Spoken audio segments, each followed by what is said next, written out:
चलिए, तो पहला पहला क्वेश्चन पूछ रहा है कि describe the circumstances leading to the outbreak of revolutionary protest in France. तो फ्रांस में जो रिवॉल्यूशन हुआ, उसका आउटब्रेक हुआ, वो क्यों हुआ? तो देखिए, सबसे पहले क्या था कि वो फाइनेंशियली फ्रांस क्या हो गया था, बैंकक्रप्ट हो चुका था। कि किसी देश के पास पैसा वैसा नहीं बचता है ना, तो उसको बैंकक्रप्ट नेशन बनते। अब इसके पास पैसा नहीं है तो क्या है, आर्मी इसका ताकतवर नहीं हो पाएगा, है ना भाई। अब 10 लाख आर्मी रखने का हमको मन कर रहा है, लेकिन पैसा है नहीं आर्मी का सैलरी देने का, तो हम 1 ही लाख आर्मी रख पा रहे हैं, तो हम तो कमजोर वैसे ही हो गए। दूसरा चीज क्या था, एजुकेशन पे खर्चा नहीं करेगा सरकार, पैसा ही नहीं है तो एजुकेशन में स्कूल कॉलेज यूनिवर्सिटी कैसे बनाएगा। तीसरा क्या कारण है, तीसरा क्या है कि जो गरीब लोग है उससे ज्यादा टैक्स वैक्स वसूलेगा, क्योंकि खजाना को भरना है। तो तीसरा क्या है कि गरीब आदमी से ज्यादा टैक्स तसीलना। चौथा क्या है कि दूसरे देश से लोन ले रहा था, समझ गए ना। पांचवा क्या है कि सूखा पड़ गया था वहां, तो फूड ग्रेन का कमी हो गया था, फूड ग्रेन मतलब अनाज का कमी हो गया था। तो इस ये सब 4-5 कारण से वहां लोग पूरा गुस्सा उस्सा में थे। इसी कारण यही सब पूरा मेन कारण है फ्रांस में आउटब्रेक होने का, रिवॉल्यूशन का। समझ गए ना? क्वेश्चन समझ में आया कि नहीं?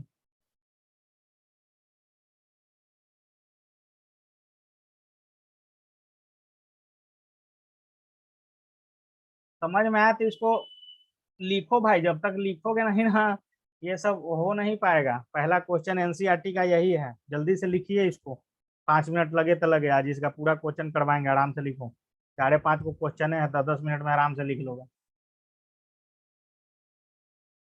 चलो लिखो इसको जल्दी। इंग्लिश समझ में तो आता ही होगा। हाँ, नहीं समझ में आता है तो हिंदी में इसका कहानी अपना समझ लेना सब। जिसको इंग्लिश में लिखना है तो इंग्लिश में लिखो।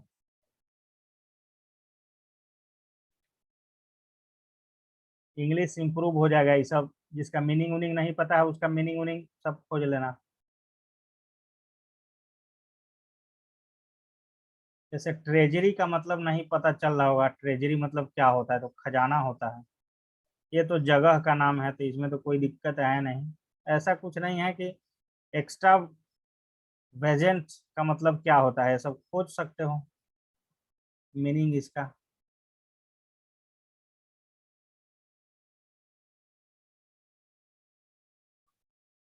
जल्दी से लिखिए, 5-7 मिनट में।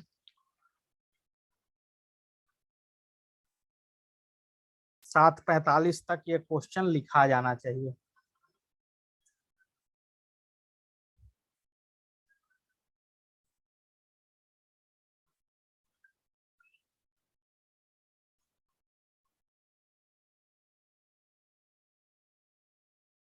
कल से फिर मैथ या साइंस होगा शुरू।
अगर पहले लिख लोगे भाई तो पहले बता देना।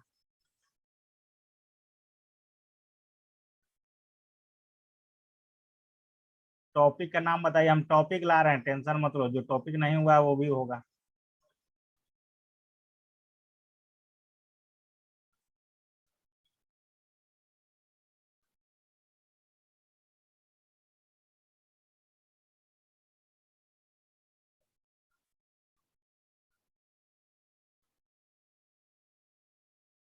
चलिए इसका स्क्रीनशॉट लेके एक एक पेज छोड़ दीजिए आप लोग, टाइम हमको लगता है कि लग जाएगा। एक एक पेज छोड़ दो, एक एक पेज एक एक क्वेश्चन के लिए छोड़ते चलो, एकदम ये सब लिखना है भाई, सब बैजू का है एकदम। आगे जाके यूपीएससी का एग्जाम दोगे ना, यही सब क्वेश्चन लिखना पड़ेगा, आंसर। आईएएस वाईएएस बनने के लिए ये सब आंसर लिखना पड़ेगा।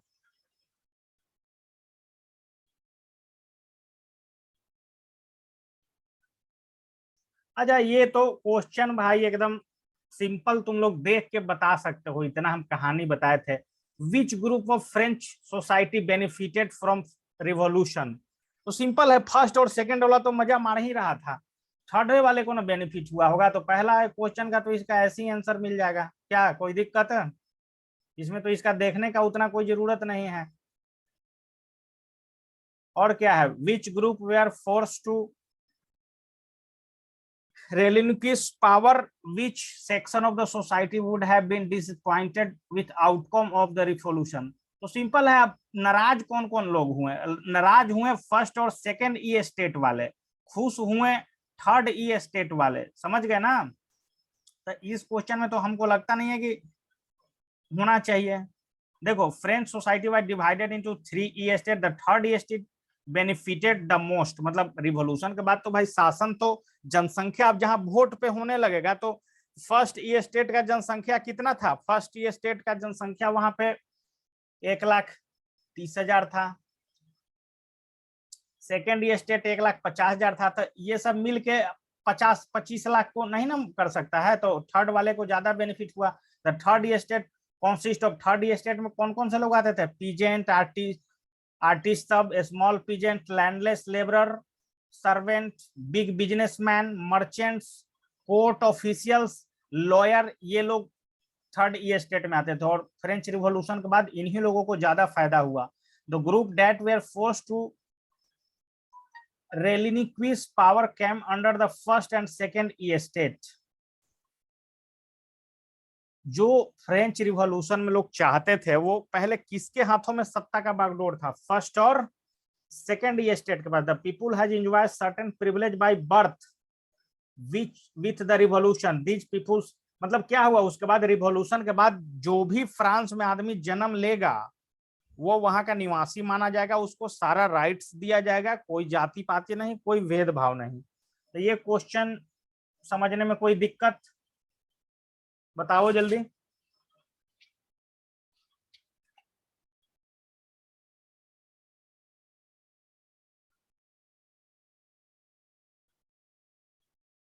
चलिए तो इसका पीडीएफ हम भेज देंगे, इसका क्वेश्चन आंसर उतारना है, अभी इसको समझते जाओ सिर्फ।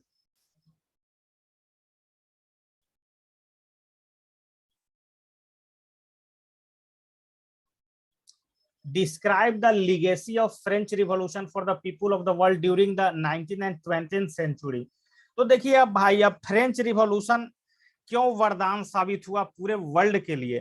तो देखो, फ्रेंच रिवॉल्यूशन के बाद हम बताए थे कि आदमी सब स्पेन में, पुर्तगाल में, पोलैंड में, इंडिया में, सब लोग चाहने लगा कि हम पे अगर कोई दूसरा कोई राज कर रहा है तो हम भी उसका उखाड़ फेंके, हमारे यहाँ भी वोटिंग राइट हो। समझ गए ना? देखिए भारत के लिए यहाँ पे क्या एग्जांपल दिया है कि भारत में Tipu Sultan and Ram Mohan Roy were two example of individual who responded to the ideas coming from revolution। मतलब भारत में टीपू सुल्तान और राम मोहन राय, ये दोनों लोग मिलके फ्रेंच रिवॉल्यूशन में कैसे पब्लिक को अपना जगा के एकदम राजा आजा को मार के, उसी तरह सोचा था कि एकदम अंग्रेज भारत में शासन कर रहा है तो उसको भी मार के फेंक दिया जाए। समझ गए ना? भारत से ये दो लोग पहले सोचे थे, टीपू सुल्तान, समझ गए ना? बहुत मॉडर्न आर्मी भी टीपू सुल्तान बनाया था, लेकिन इंग्लैंड बहुत ज्यादा रिच न था, भारत छोटा छोटा टुकड़ा में बटा हुआ था, तो टीपू सुल्तान अकेले तो जीत नहीं सकता था, उतना कुछ खास फर्क नहीं हो पाया था। देखिए, तो पूरे वर्ल्ड के हिसाब से बताना है कि वर्ल्ड में क्या क्या फायदे हुए 19th सेंचुरी में फ्रेंच रिवॉल्यूशन से। तो the idea of liberty and democratic right were most important legacy. मतलब क्या है, लिबर्टी, फर्टिनिटी, इक्वलिटी, ये सब कहाँ से आया? फ्रेंच रिवॉल्यूशन से आया, कि सब आदमी एक समान है, सबको आपस में भाईचारा रखना है। ये सब कहाँ से आया? फ्रेंच रिवॉल्यूशन से आया। ये सब चीज, जात पात खत्म करो, ये सब फ्रेंच रिवॉल्यूशन से आया। दिज स्प्रेड, और ये सब चीज फैल गया फ्रांस से लेके पूरा यूरोप में पहले फैला, और उसके बाद क्या हुआ, राजशाही तंत्र क्या हो गया, फ्यूडल सिस्टम वेयर एबोलिश्ड, राजतंत्र अधिकतर खत्म हो गया, एक आधे जगह बच गया है। कॉलोनिस्ट वे peoples were revert to idea of freedom from bondage into the movement to create the sovereign state. देखो, कॉलोनी किसको बोलते हैं, कोलोनाइज्ड किसको बोलते हैं? जैसे कि हम लोग इंडिया थे, इंडिया को क्या किया था, ब्रिटेन कैप्चर किए हुए था। तो ब्रिटेन के लिए इंडिया क्या था, एक कॉलोनी था, समझ गए ना? तो कॉलोनी वाले लोग, कोलोनाइज्ड लोग किसको बोलेंगे, जो दूसरे देश के कैप्चर में है। तो वो लोग क्या किए, अपना स्वतंत्रता के लिए आवाज उठाने लगे कि हम एक सोवरन स्टेट होना चाहते हैं। सोवरन स्टेट का मतलब क्या, कि इंडिया में क्या हो रहा है, हम उसका फैसला इंडिया का लोग करेगा, इंग्लैंड का लोग नहीं करेगा। यही सोवरेनिटी होता है, कि हर एक कंट्री, दुनिया में 181 कंट्री है, हर एक कंट्री किसी दूसरे पे डिपेंडेंट नहीं है, वो अपना सोवरन है डिसीजन लेने के लिए, किससे उसको युद्ध करना है, किसको उससे दोस्ती करना है, किसका आदमी को उसको अपने देश में घुसने देना है, नहीं घुसने देना है, उस देश को क्रिकेट खेलना है, नहीं खेलना है, उसको कॉलेज खोलना है, क्या करना, वो सब अपना डिसीजन देश का आदमी खुद लेगा, दूसरा देश से पूछ कर नहीं। तो उसको सॉवरेनिटी बोलते हैं। तो ये सब जो आइडिया है, ये फ्रेंच रिवॉल्यूशन के बाद आया। कोई दिक्कत ये क्वेश्चन समझने में?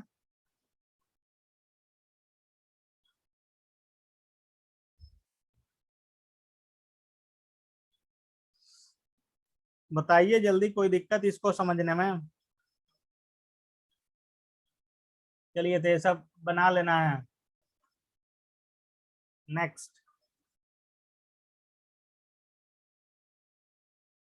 चलो, फ्रेंच रिवॉल्यूशन के बाद क्या क्या राइट दिया गया वहां के पीपुल को, ठीक है? वहां कॉन्स्टिट्यूशन बना, बतेबे किए थे कि वहां पे एक संविधान बना फ्रांस में आफ्टर फ्रेंच रिवॉल्यूशन। तो आदमी जो वहां रहता था, सबको वहां कुछ राइट दिया गया, 11 को। देखिए क्या दिया गया, फ्रीडम ऑफ स्पीच, कुछ भी आप बोल सकते हैं, उसमें कोई रोक टोक नहीं है। फ्रीडम ऑफ एक्सप्रेशन, अपना व्यक्त करते हैं, बर्थडे पार्टी सेलिब्रेट कर सकते हैं। पहले क्या था कि बर्थडे पार्टी सिर्फ राजा के यहाँ ही मनेगा, उसका बेटा बेटी मना सकता है, पब्लिक नहीं मना सकता है। लेकिन कॉन्स्टिट्यूशन राजा लागू होने के बाद हर कोई अपना सेलिब्रेट कर सकता है, कोई रोक टोक नहीं। Freedom of expression. प्रेस को फ्रीडम, प्रेस मतलब क्या है, मीडिया, मीडिया मतलब न्यूज़पेपर, ये सब को फ्रीडम था, कुछ भी लिखो, कोई रोक टोक नहीं करेगा, ठीक है? पहले क्या था, राजतंत्र में लिखने, पेपर न्यूज छपने से पहले राजा के पास जाता था कि इसमें हम ये चीज लिख रहे हैं, अगर राजा को वो चीज पसंद नहीं है तो उसको नहीं लिखना रहता था। लेकिन उसके बाद क्या हुआ कि फ्रीडम ऑफ प्रेस हो गया, मतलब प्रेस वाले अपने हिसाब से कुछ भी लिख सकते हैं। सेंसरशिप एबॉलिश कर दिया गया। सेंसरशिप कहने का मतलब क्या होता है, कि हर एक काम करने के पहले किसी से इजाजत लेना, जैसे कि है ना सेंसरशिप, तो और स्टे लगा देता है। जैसे कैसे मूवी बनता है तो वो सेंसरशिप लेना पड़ता है, इजाजत भारत सरकार से। अगर उसमें कुछ गलत दिखाइएगा तो वहां पे बैन कर देगा मूवी को, तो उसको खत्म किया गया। सबको वोटिंग देने का राइट दिया गया। एबोलिशन ऑफ स्लेवरी, स्लेवरी मतलब क्या बताए थे, दास प्रथा, इसको हिंदी में बोलते हैं दास प्रथा। क्या करते थे कि कोई गरीब आदमी है, गरीब आदमी के यहाँ गए, उसको 1 लाख रुपया दिए, उसका 4-5 को बेटा बेटी था, उसको अपने यहाँ ले जाके और काम करवा रहे हैं जीवन भर, उसी को स्लेवरी प्रथा बोलते हैं, जो फ्रांस में पहले होता था। लेकिन वहाँ कॉन्स्टिट्यूशन लागू होने के बाद आफ्टर फ्रेंच रिवॉल्यूशन स्लेवरी खत्म हो गया। वैसा करिएगा तो जेल जाइएगा। राइट ऑफ लिबर्टी, लिबर्टी का मतलब क्या हो गया, कि अच्छा विचार रखना है, आपस में भाईचारा रखना है। प्रॉपर्टी का राइट दिया गया। पहले क्या था कि किंग सारा प्रॉपर्टी का मालिक राजा होता था, अब आफ्टर रिवॉल्यूशन सबको अपना जमीन पैसा है तक खरीदिए, आपका वो जमीन होगा, राजा उजा का नहीं होगा। सिक्योरिटी सबको दिया गया, सुरक्षा। राइट टू एजुकेशन, सबको पढ़ाई पढ़ने का हक दिया गया। पहले क्या था, पहले जमाना में वहां क्या था कि फर्स्ट और सेकंड ई स्टेट वाले लोग ही पढ़ाई कर सकते हैं, थर्ड ई स्टेट वाले सिर्फ बिजनेस उजनेस कर सकते हैं, पढ़ाई लिखाई नहीं। डाइवोर्स का लॉ बनाया गया कि आपको नहीं इच्छा है तो डाइवोर्स दे सकते हैं, किसी दूसरे शादी कर सकते हैं, कोई दिक्कत नहीं है। तो ये सब जो डेमोक्रेटिक राइट है आफ्टर फ्रेंच रिवॉल्यूशन, फ्रांस के जो आदमी रहता था, वुमेन मैन चिल्ड्रन सबको प्राप्त हुआ। तो इसको जल्दी से लिख लो, ये तो छोटा सा चीज है। The list of democratic right for the people of France after French revolution. 11th को डेमोक्रेटिक राइट मिला, इसको लिखिए जल्दी।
हो गया जी,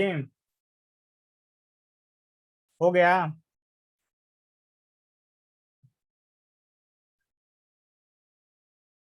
सब एक एक 11th को इसमें चीज लिखा हुआ है, इसका मतलब तुम लोग बता सकते हो ना कि क्या होता है। एक आध गो का नहीं बता सकते हो, जैसे फ्रीडम ऑफ स्पीच तो कोई भी बता सकता है कि कुछ भी बोलना, freedom of press, right to vote बता सकता है, राइट टू प्रॉपर्टी बता सकता है, राइट टू सिक्योरिटी बता सकते हैं। चलो ठीक है, तो ये सब बताओगे तो ये सब यूपीएससी यूपीएससी का तैयारी आदमी कर सकता है आराम से।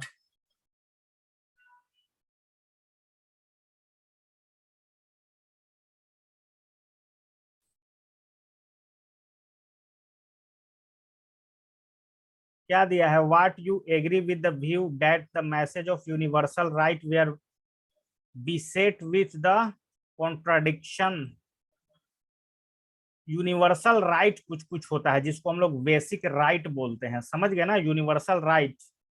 लेकिन क्या है कि वो अधिकार हम लोग अभी तक, they left out women from the basic right, मतलब वुमेन को अभी हम लोग क्या करके रखे हैं कि अभी थोड़ा सा कम अधिकार दे के रखे हैं इंडिया में भी। ठीक है, did not have equal right to man, they did not have the same right as right to liberty property security. मतलब क्या है, वुमेन को हम लोग क्या बोलते हैं कि रात में 8 बजे के बाद बाहर नहीं निकलो, लड़का निकल सकता है 12 बजे। तो क्या है कि वो उसको सिक्योरिटी के डर से नहीं देते हैं, जमीन में उसको हक नहीं देते हैं, राइट टू प्रॉपर्टी वुमेन को नहीं देते हैं, कहीं भी नहीं दिया जाता है पूरा वर्ल्ड में। तो ये सब मतलब अब दिया जाने लगा है, कॉन्स्टिट्यूशन में तो लिखा हुआ है कि देना है, लेकिन हम लोग वो भी देते नहीं हैं। जो यूनिवर्सल राइट है, वो राइट एक्चुअल में किसके लिए सब यूनिवर्सल राइट बना हुआ है? ये एक्चुअल में मेन को हो रहा है, लेकिन अगर सबको अगर मिलेगा, मेन और वुमेन दोनों को, तब जाके ये सक्सेसफुल हुआ। In the formulation of law women did not have any representation. मतलब क्या हुआ, अब जैसे फ्रेंच रिवॉल्यूशन हुआ तो कोई औरत तो नहीं आंदोलन करने गई राजा के खिलाफ, है ना, उसमें पार्टिसिपेट नहीं की। और फ्रेंच रिवॉल्यूशन के बाद भी अगर सरकार का गठन हुआ तो उसमें वुमेन पार्टिसिपेट की नहीं। समझ गए ना? तो ये सब वुमेन को भी रिवॉल्यूशन में बढ़ चढ़ के भाग लेना चाहिए। अगर कहीं एम्प्लॉयमेंट हो रहा है तो अब तो सरकार देने लगा है, भारत सरकार भी, बिहार सरकार भी, कि अब 50% सीट अब रिजर्व रहेगा वुमेन के लिए अब हर एक जगह। लेकिन ऐसा हो नहीं रहा है, बहुत जगह इसका उल्लंघन हो रहा है, तो ये सब नहीं होना चाहिए। समझ गए ना?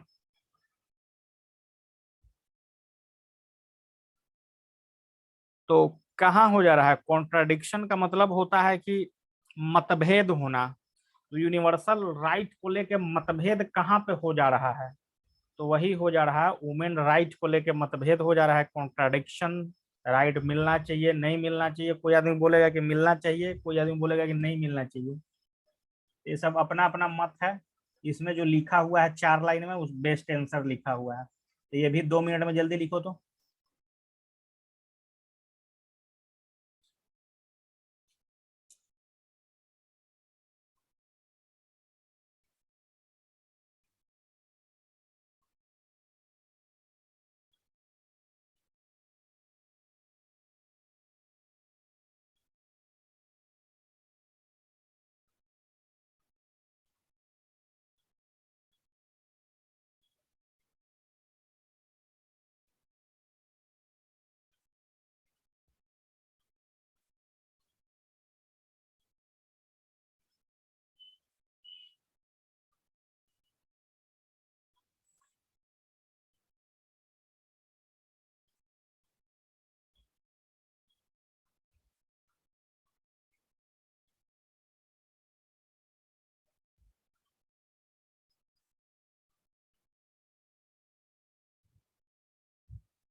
चलो अब नेक्स्ट क्वेश्चन देखो। देखो यहाँ पे नेपोलियन का नाम दे दिया है, लेकिन इसका नाम क्या है? Napoleon Bonaparte.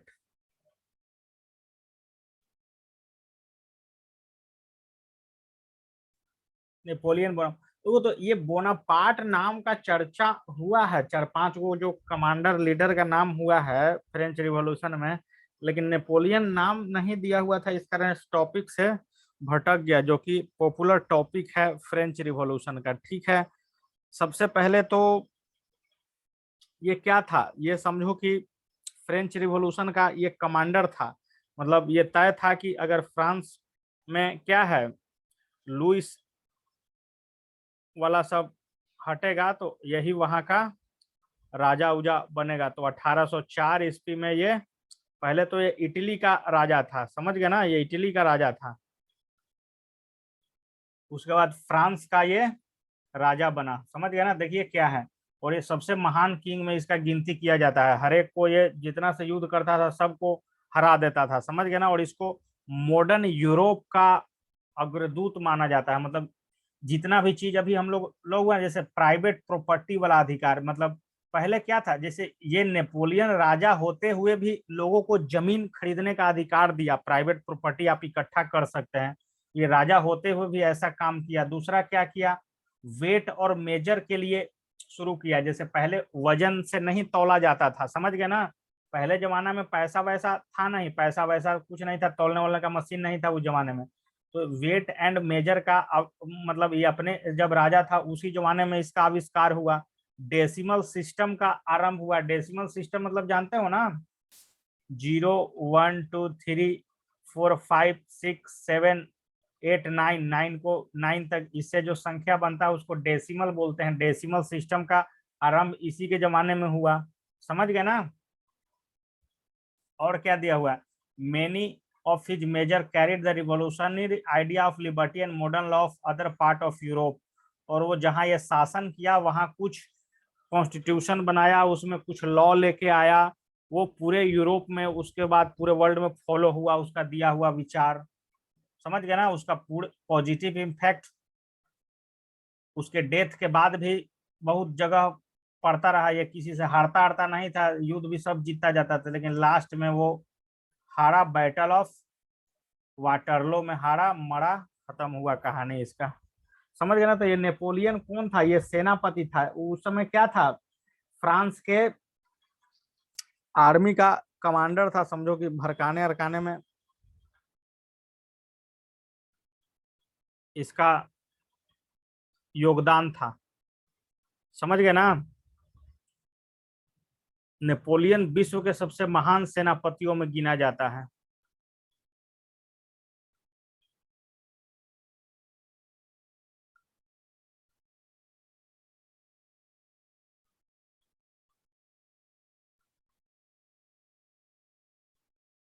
अठारह सौ चार से 1814 तक ये फ्रांस का सम्राट रहा है। ठीक है, तो ये समझ में आ गया टॉपिक नेपोलियन वाला। इसके बारे में सब लिख सकते हो।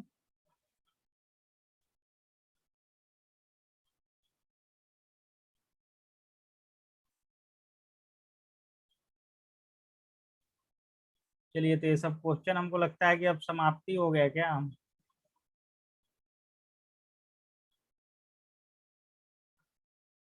ये क्वेश्चन आंसर लगता है कि 5 ही 6 गो था जी।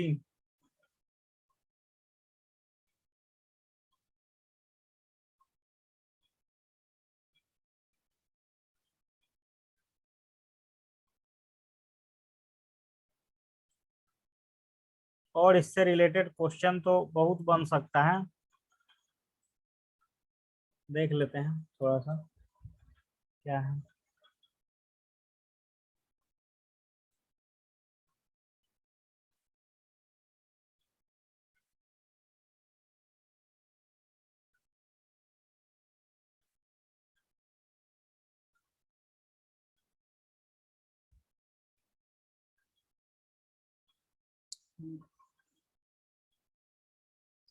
देखो ये सब टॉपिक है, समझ गए ना, ये सब टॉपिक है।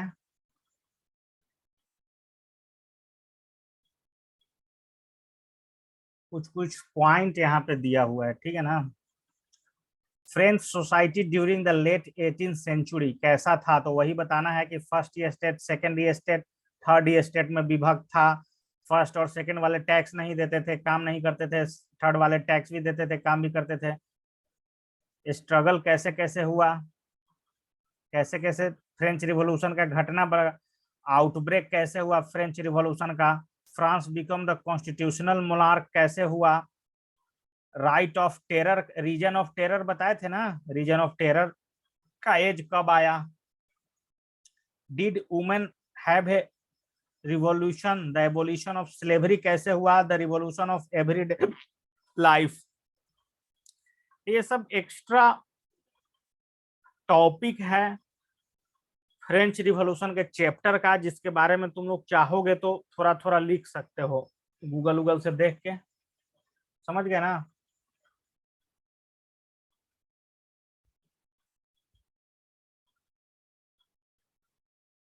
हिंट दिया हुआ है, समझिए कि इसमें क्या है, हिंट दिया हुआ है। Did women have revolution, the abolition of slavery, the revolution and everyday life. तो स्लेवरी में हम लोग क्या है, वुमेन से तो काम आम ही करवाते हैं, तो वो सब तो स्लेवरी का वैसे ही शिकार रहती हैं। फ्रेंड्स, क्योंकि हम लोग पे नहीं करते हैं काम करने के लिए, वुमेन को घर में झाड़ू पोछा बर्तन मलने के लिए पे नहीं करते हैं, तो वैसे ही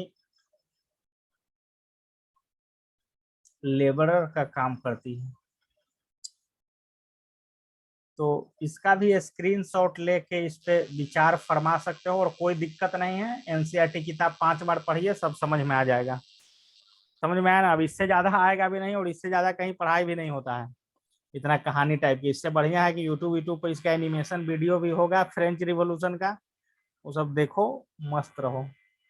क्या समझे, लेकिन इसका 5 क्वेश्चन रट जाना आज वाला। समझ गए ना। कल से मैथ या साइंस बता देना जो पढ़ना है, कल से शुरू होगा। आज का क्लास यहीं पे समाप्ति। ठीक है ना।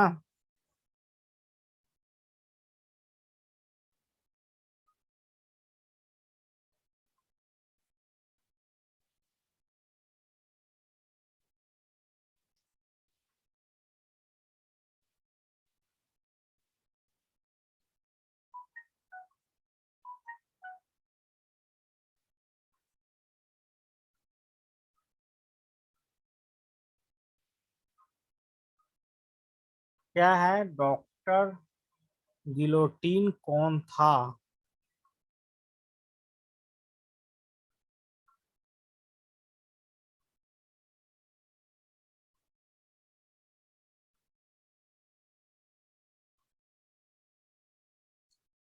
अब इसके बारे में तो बता रहा है कि ये क्या था भाई, ये एक डॉक्टर था, तो सबसे पहले तो पॉलिटिशियन भी था और फ्री, और क्या करता था, 10 October 1789 the use of a device to carry out death penalty in the France as less painful method of execution than the existing method.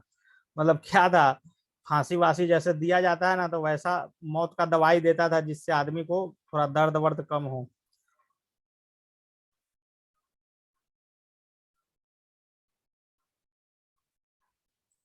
क्या सही है कि गलत है। विकिपीडिया।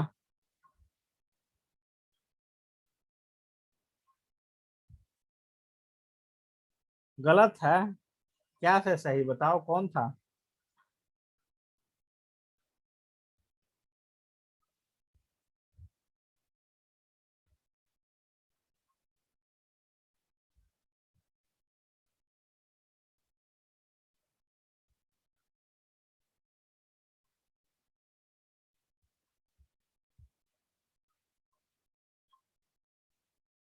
अरे गिलोटीन मशीन बनाता था, उसी से तो लगता है कि मूड़ी उड़ी काटा गया था वहां फ्रेंच रिवॉल्यूशन के बाद उसका लीडर का।